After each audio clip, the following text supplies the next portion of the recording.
మెదక్ జిల్లాలో జరిగిన మున్సిపల్ సర్వసభ్య సమావేశంలో 17వ వార్డు కౌన్సిలర్ అరుణ ఆవేదన వ్యక్తం చేశారు. తన వార్డులో అభివృద్ధి పనులు చేయకపోతే సంబంధిత అధికారులు నాయకుల పేర్లు రాసి ఆత్మహత్య చేసుకుంటారంటూ కూడా హెచ్చరించారు. కొంతమంది అధికారులు నాయకులు వార్డు అభివృద్ధికి సహకరించడం లేదంటూ కూడా ఆమె ఆరోపించారు.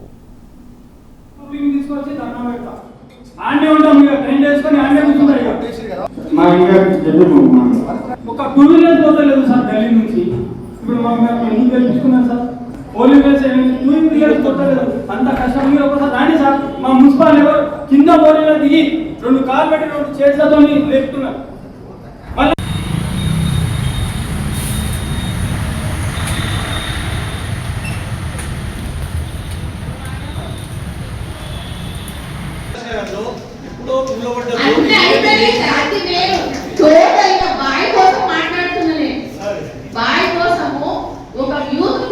ఎంతో కష్టపడి దానంతా చేసి మంచిగా చేసి ఆయన కానిస్టేబుల్ అట్లా గతం నుంచి చేస్తుంది అట్లా